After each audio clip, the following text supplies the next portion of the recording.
Izzy versus Alex Pereira just went down. God damn, I had been saying that I didn't see any world really where Izzy was going to win the fight just based on statistics. He had lost three fights to him already, and I just didn't see him being able to pull it off. I mean, I knew that Izzy had been winning the majority of the fights every single time, but he was always getting caught at the last second. And man, to see Izzy just release that punch on Alex and knock him out cold like that, like what a victory to Izzy, to just who he is. Everyone who doubted him, including myself and everything, for him to say, yo, like he redeemed himself for all of that. But it's interesting because now we're going to need to see another fight. So now we're going to see the fifth fight between them, I'm sure. Bro, you doubted me in betting on him, bro. You weren't a believer. I wasn't a believer. I've doubted Izzy a few times, but I mean, that was a clean KO. And I didn't hear the post fight interview. I know you said that you were listening to it, but I mean, It he was deserves corny. his shit talk. Dude, I thought he was done for twice. It was two times he had him. Okay, first time he was up against the fence, I thought he was done for. He ate those four punches. He was fucking done for. Alex didn't really press him. He somehow got out of that because that looked exactly like the last fight when they called it for the TKO. And then I thought it looked bad again before he knocked him out. Yeah. Izzy said in the post interview he was playing possum in the exchange right before he knocked Alex out. But I don't know, dude. Yeah, He was I mean, I mean, you're gonna say whatever, but it definitely turned out to be so, regardless of what the game plan was. I mean, Alex was definitely doing really well with the calf kicks, and one thing that was interesting, like Izzy kept on switching his stance continuously, like literally just southpaw orthodox, and he was getting hit with yeah. a lot of calf kicks. And I do think that if it would have went 5 rounds, it would have hurt him, but balled up, started taking those shots, and just boom, and just put all of his power from all the last three fights just into that and into that shot. And then he followed up with another shot after that, and then he hammer fisted him. So I think he had three shots that popped off right before he completely knocked Yeah, him it out. was three total. It was one that rocked him. Second one he was lights out, and then the hammer fist just pour salt in the wound. But it's true. They were saying the post fight they were talking about in the end, like just Alex is inexperienced. I think that was his eighth fight. You know what I mean? Like that was his eighth fight in the UFC, and I he's mean, good. I understand what they're saying, and he's underneath the bigger lights and things like that. But this is his like 70-second fight inside of Yeah. kickboxing. And the one thing about this fight is that it was a true kickboxing exchange. These were two elite kickboxers kickboxing inside that ring. I don't think there was even a single moment of grappling inside of the whole There was thing. no grappling, nothing. Nothing, no, nothing. I mean, like everything that took Three place strikes and kick. it would have been completely legal inside of a kickboxing ring other than the hammer fist. But all of the other punches, it was a purely kickboxing fight. So, I mean, I feel like the experience thing, I don't know if that counts. I mean, yeah, maybe if Izzy would have been shooting shots and doing things like that, but he wasn't. He was playing by the rules of kickboxing, Yeah, which is what that's he true. lost to. And that's what I think is even more badass about Izzy's victory is that he won against him in the exact way that he has, what I'm saying, has lost in the past. It wasn't like he Oh yeah, it's tapped him so out or sweet. choked him out. He knocked him out. It was a real KO too, and Alex was out for like 30 seconds, bro. He Maybe didn't a look minute. good on the chair. Like when he was leaned up, I don't think he was on the chair, but he was leaned up and he looked Yeah, out he of looked it bad bad. from him. No TKO, no submission, no decision, just straight up vengeance, bro.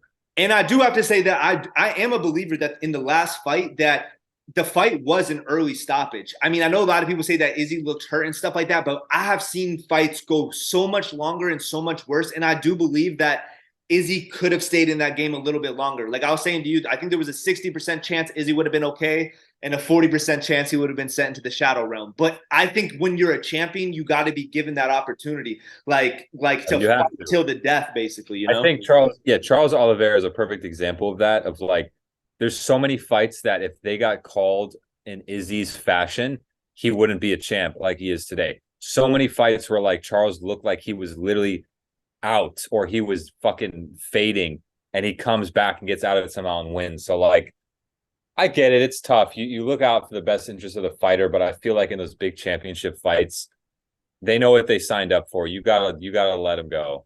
I feel Yeah. like. You know what I Especially mean? with the war like that. Like if I was the champion or if I was the referee and I had known the history of those people, and Yeah. it was like a ginormous title fight. I mean, I feel like you got to let it go. It's kind of like Deontay Wilder versus Tyson Fury in the what? How many times they fought? Three or four? Three. Free.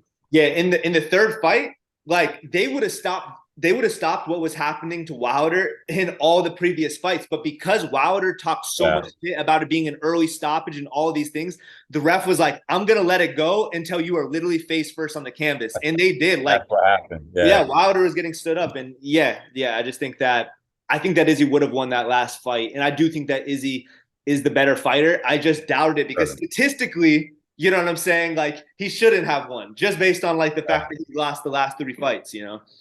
That's kind of how I feel a little bit about Usman and Leon is like I feel like Usman is the better, well-rounded fighter. It's just sometimes other fighters have your card and you just make these mental mistakes. And you know what I mean? Like I Yeah. kind of feel like that's the case too. But okay, Masvidal and Burns.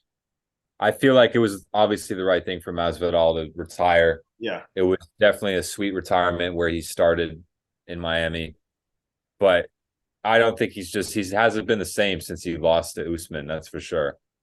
I mean, I did kind of call this when I said to you that Burns was definitely going to be like taking him down and stuff like that. I had a feeling that Masvidal wasn't going to be able to handle Burns' wrestling and grappling, but I didn't expect it to be that dominant. I thought it was going to be like somewhere in between, but it was a pretty dominant fight from Gilbert. Oh yeah, Masvidal got rocked. I think in each round pretty hard. Bro, Yeah, the thing with bro, it literally looked like that Jake Gyllenhaal or whatever his name is, like where the Jake where he was Gyllenhaal taking fight. those like huge hits and just whipping, like Yeah, bro. it was bad. Huge, like And it's some of those crazy though, huge because drops. like some of those hits look like the same power of his knockout from Usman, but he just ate it. I mean, obviously it's different, but Yeah, I mean, I the think that just shots. came down to like timing, not being prepared for the shot or something. Usman just knocked him out. Yeah. Yeah, I mean, you're right. Those shots were just as powerful as what Usman's pretty much were. But also, yeah, Masvidal when he got knocked out by Usman, Masvidal like leaned into it and just was not prepared at all. Like it looked like a straight right that was just blindsided, and it looked like Masvidal was pulling a little bit from those hits. But yeah, I think Burns is just too stocky. He's too beefy, and he's just like a brick train. You know what I Yeah. mean? And his grappling is obviously so superior. Yeah. I mean, I think the next thing for Masvidal, I think he either has to start, like, I think he still has a lot of fame. I think he could definitely start a podcast. I do think that he's still the king of Miami and stuff like that. Yeah. I think he could start a podcast. I think he already has a pretty big YouTube channel and stuff, but I was saying like maybe he's gonna go and fight Jake Paul next or something like that. I know that they've had like their beef. They used to actually spar together and stuff. Then they actually had beef. So I could see Masvidal going out in the world and doing that. I don't think that'd be smart for Jake Paul. I don't think, I don't see that. I Well, yeah, don't think, no, I think that fighting UFC fighters at this point is going backwards for Jake. Like he's already proved that he's going to kind yeah, of beat most UFC fighters, but fans are fans. People love Masvidal, people love Jake, and I think people would pay to see it. But yeah, I'm more interested in seeing Jake fight another boxer again. yeah. And I think if Jake does fight a UFC fighter, it needs to be someone like Nate Diaz. Yeah, yeah, he has a lot of fan love, but Masvidal does too, and Masvidal beat the shit out of Nate Diaz, pretty decent too. Yeah, it's true. I don't know. I just think Masvidal should retire while people still love him. Because the thing is, like, I feel like people are gonna love Nate no matter what. Yeah, But I feel like Masvidal is kind of already under some heat for certain things. So we should just end off on a good note. Maybe become a commentator, do some shit with, I don't know, somebody. yeah. No, I do definitely agree with that. Well, I think that's the breakdown for the video, guys. Make sure you guys like and subscribe, and we'll check you guys in the next video.